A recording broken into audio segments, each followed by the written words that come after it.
Hello friends, मेरा नाम है भावना रघुवंशी और आपका स्वागत है मेरे यूट्यूब चैनल MPPSC हेल्पर में। MPPSC एक्सपीरियंस हेल्पर चैनल में आपका स्वागत है। तो जैसा कि आपको पता है, हमारी एक सीरीज चल रही है MPPSC के जो मेंस एग्ज़ाम हैं उनके पुराने पेपर देख रहे हैं हम। तो अभी तक हम पेपर 1 पूरा देख चुके 2014 से लेकर के 2023 तक के अब तक के जो MPPSC के मेंस एग्ज़ाम हुए हैं हम उनको कवर कर रहे हैं। तो हम पेपर 1 और पेपर 6 कंप्लीट कर चुके हैं और आज की क्लास से हम शुरू कर रहे हैं पेपर 5वां, जो कि हिंदी का होता है। वो हम 2014 से 2023 तक के देखेंगे। तो पहली जो क्लास रहेगी उसमें हम 2014 से 2017 तक के देखेंगे और नेक्स्ट क्लास में हम 2018 से 23 तक के देखेंगे। तो शुरू करते हैं हम आज की क्लास। तो 2014 का ये पेपर है, पेपर 5वां, सामान्य हिंदी का। तो इसमें क्या क्या आया हुआ है? सभी प्रश्नों के उत्तर अपेक्षित हैं। ये 20 क्वेश्चन है, 3-3 नंबर वाले। 14 सितंबर क्यों महत्वपूर्ण है? 14 सितंबर क्यों महत्वपूर्ण है? राजभाषा परिनियमावली के अनुसार खा क्षेत्र के राज्य कौन कौन है? हिंदी किस लिपि में लिखी जाती है?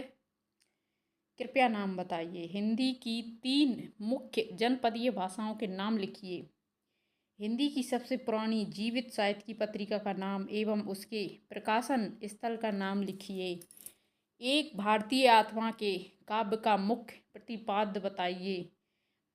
मलिक मोहम्मद जायसी की प्रमुख रचना का नाम, उसकी भाषा और लिपि का भी नाम लिखिए। द्विभाषी नीति का आशय स्पष्ट कीजिए। राजभाषा आयोग का पदेन अध्यक्ष कौन होता है? कबीर की 3 काव्य शैलियों का उल्लेख कीजिए। पृष्ठांकन किसे कहते हैं? पारिभाषिक शब्द से क्या तात्पर्य है? नेक्स्ट पेज देखते हैं। मुहावरा और कहावत का अंतर बताइए। देशज शब्द किसे कहते हैं? शासकीय और अर्धशासकीय पन्नों में क्या अंतर? पन्नों नहीं, पत्रों में। शासकीय और अर्धशासकीय पत्रों में क्या अंतर होता है? देवनागरी लिपि में लिखी जाने वाली 3 भारतीय भाषाओं के नाम बताइए।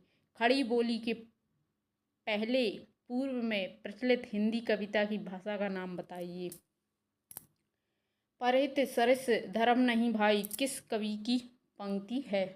हिंदी साहित्य का इतिहास लिखने वाले प्रारंभिक 3 लेखकों के नाम बताइए।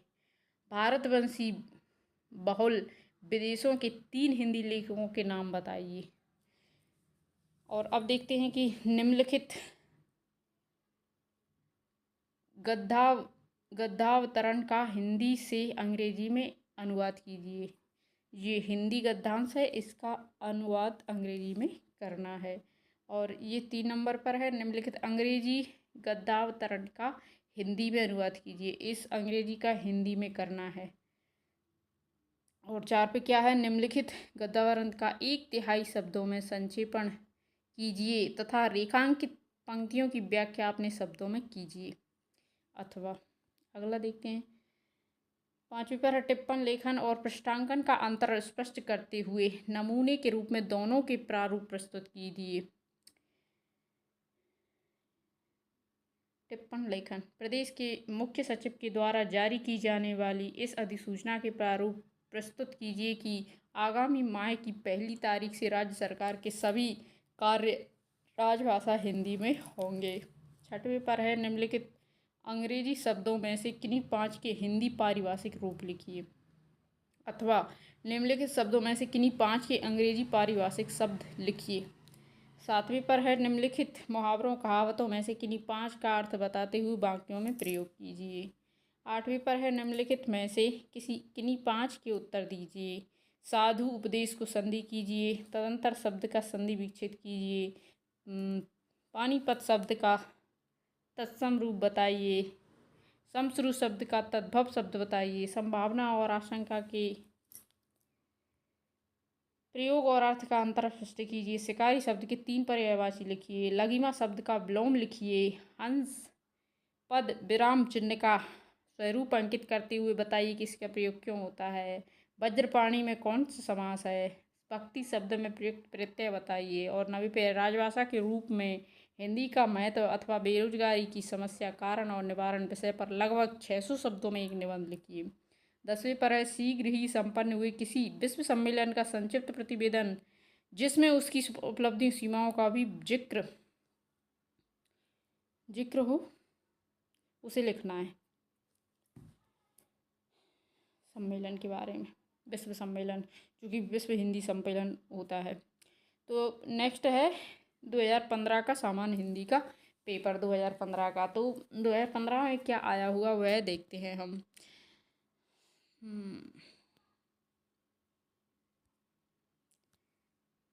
ये देखो, ये हैं 3 नंबर वाले। राजभाषा अधिनियम 1976 के तहत निर्मित नियमों का उल्लेख कीजिए। हिंदी को राजभाषा के रूप में संवैधानिक मान्यता कब प्राप्त हुई। राजभाषा परिनियमावली के अनुसार का क्षेत्र के अंतर्गत आने वाले किन्हीं राज्यों के नाम लिखिए। संसदीय राजभाषा समिति का गठन और कब क्यों हुआ। इसमें कुल कितने सदस्य थे। राजस्थानी, मराठी और नेपाली भाषाओं की लिपि बताइए। भक्तिकालीन साहित्य में हिंदी की किन बोलियों का अधिकाधिक प्रयोग किया गया है। हिंदी में विराम चिन्हों के प्रयोग पर प्रकाश डालिए। हिंदी के प्रथम समाचार पत्र तथा उसके संपादक का नाम, उसके प्रकाशन वर्ष के साथ बताइए। हिंदी के पर्यायवाची शब्द को परिभाषित कीजिए। हिंदी के विकास में दक्षिण भारत की हिंदी प्रचार सभा मद्रास चेन्नई के उद्देश्यों को लिखिए। तत्सम और तद्भव शब्दों का अर्थ स्पष्ट कीजिए। देवनागरी लिपि की किन्हीं 3 विशेषताओं पर प्रकाश डालिए। हिंदी में प्रयुक्त योजक, प्रश्नवाचक एवं विस्म यादि बोधक चिन्हों को दर्शाइए। स्रोत भाषा का अर्थ स्पष्ट कीजिए। भारत में पहला विश्व हिंदी सम्मेलन कब और कहाँ हुआ। टिप्पण लेखन की अवधारणा को स्पष्ट कीजिए। परिपत्र किसे कहते हैं। संधि और समास में अंतर। भारतीय संविधान की 8वीं अनुसूची में संविधान द्वारा मान्यता प्राप्त किन्हीं 3 भाषाओं का नाम बताइए और संक्षेपण की अवधारणा को स्पष्ट कीजिए। तो दूसरे नंबर पर क्या है, निम्नलिखित गद्यावतरण को हिंदी से अंग्रेजी में अनुवाद करना है। हिंदी से अंग्रेजी में करना है अथवा इनमें से कोई। अगला है अंग्रेजी का अनुवाद हिंदी में करना है अथवा इनमें से कोई। चौथे पर क्या है, निम्नलिखित गद्यावतरण का 1/3 शब्दों में संक्षेपण कीजिए तथा रेखांकित पंक्तियों का भाषा पल्लवन अपने शब्दों में कीजिए अथवा इनमें से कोई। अगला है परिपत्र एवं अनुस्मारक का अंतर स्पष्ट करते हुए दोनों के एक एक प्रारूप प्रस्तुत कीजिए। परिपत्र एवं अनुस्मारक, इन दोनों का अंतर स्पष्ट करना है। एक एक प्रारूप प्रस्तुत। शासकीय एवं अर्धशासकीय पत्र के भाषागत वैशिष्ट्यों का उल्लेख करते हुए दोनों के एक एक प्रारूप प्रस्तुत कीजिए। 6वीं पर निम्नलिखित अंग्रेजी शब्दों के किन्हीं 5 के हिंदी परिभाषिक रूप लिखिए। इनके हिंदी रूप लिखना है किसी 5 के। निम्नलिखित में से किन्हीं 5 अंग्रेजी शब्द के हिंदी लिखना है। हिंदी के अंग्रेजी और अंग्रेजी के हिंदी। निम्नलिखित मुहावरों कहावतों के किन्हीं 5 का अर्थ स्पष्ट करते हुए वाक्यों में प्रयोग करना है।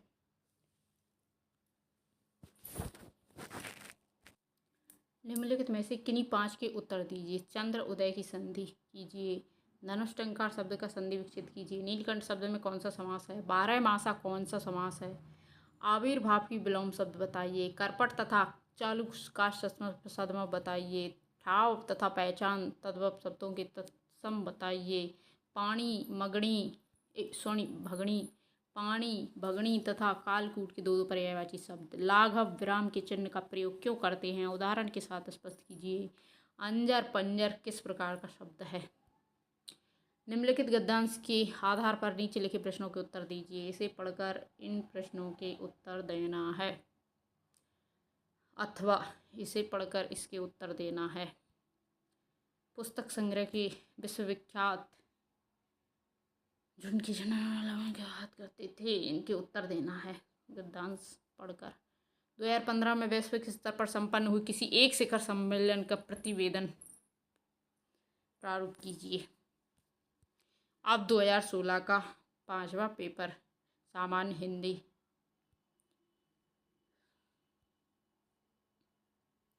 पश्चिमी हिंदी किस अपभ्रंश से उत्पन्न हुई है। मालवी बोली को किस बोली वर्ग में स्थान दिया जाता है। देवनागरी लिपि का विकास किस लिपि से माना गया है। मध्यकाल में हिंदी किस विदेशी भाषा का प्रभाव अधिक था? राजभाषा अधिनियम किस वर्ष लागू हुआ था? शासकीय पत्र की 3 विशेषताएं लिखिए। टिप्पणी की अवधारणा स्पष्ट कीजिए। विलोम और समानार्थी शब्दों का अंतर स्पष्ट कीजिए। स्रोत भाषा और लक्ष्य भाषा के तात्पर्य और पार्थक्य पर प्रकाश डालिए। पारिभाषिक शब्द को 3 विशेषताएं लिखिए। संधि और समास अंतर स्पष्ट कीजिए। उच्चारण चिन्ह के रूपों को सोदाहरण लिखिए। 1992 ईस्वी के बाद संविधान की 8वीं अनुसूची में कौन कौन सी भाषाएं जोड़ी गई हैं? क्वेश्चन रिपीट है। भारत सरकार की राजभाषा विभाग द्वारा विकसित 2 सॉफ्टवेयर के नाम लिखिए। भाषा और वाक में क्या अंतर है? तद्भव शब्द लिखिए। हिंदी भाषा में कौन सी 2 प्रमुख विदेशी भाषाओं के शब्दों का आगमन हुआ है? अर्थ की दृष्टि से शब्दों के 3 रूप लीजिए। पल्लवन का अर्थ स्पष्ट कीजिए। संक्षेपण की 3 विशेषताएं लिखिए। इस अंग्रेजी में अनुवाद करना है इस गद्यावतरण का अथवा इसका अंग्रेजी हिंदी में अनुवाद करना है अंग्रेजी का। इसे अपने शब्दों में रेखांकित किया हुआ अपने शब्दों में लिखना है।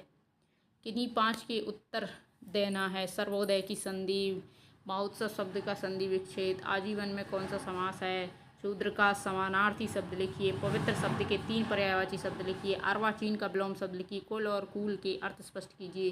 प्रश्नवाचक वाक्य के विराम चिन्ह अंकित कीजिए। कपूत शब्द का तत्सम लिखिए और क्षेत्र शब्द का तद्भव शब्द बताइए। गद्यांश के आधार पर प्रश्नों के उत्तर देना है अथवा इसके उत्तर देना है। किसी विशिष्ट विश्वविद्यालय संपन्न दीक्षांत समारोह पर संक्षिप्त प्रतिवेदन प्रस्तुत कीजिए। सर्वधर्म सम्मेलन संक्षिप्त प्रतिवेदन प्रस्तुत कीजिए।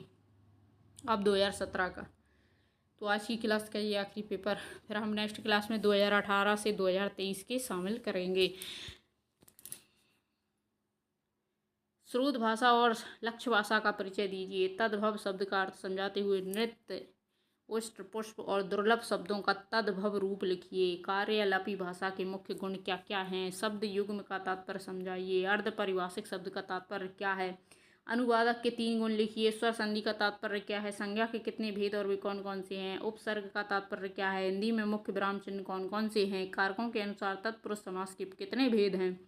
संक्षेपण माने क्या है? पल्लवन की विशेषताएं लिखिए। राजभाषा किसे कहते हैं? लोकाक्ति और मुहावरे में अंतर क्या है? मूलतः उच्चारित होने वाली ध्वनियाँ कौन कौन सी हैं? खड़ी बोली और विकास के अपभ्रंश में यह मुख्य रूप से कहाँ कहाँ बोली जाती है? विसर्ग संधि माने क्या है? पर्यायवाची शब्द का मतलब क्या है? विलोम शब्द माने क्या है? तो क्वेश्चन रिपीट भी होते हैं कुछ। इसका हिंदी से अंग्रेजी में अनुवाद करना है, इन दोनों में से कोई एक। इसका हिंदी में अनुवाद करना है, दोनों में से कोई एक।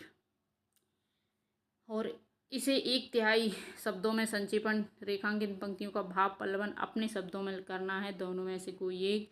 और ग्रामोद्योग को प्रोत्साहित करने के लिए जनता की भागीदारी की आवश्यकता तथा ग्रामोद्योग उत्पादों का जनता के बीच अधिकाधिक उपयोग लाने के संबंध में राज्य की पंचायत को राज्य सचिवालय भेजे जाने वाले परिपत्र का प्रारूप प्रस्तुत कीजिए।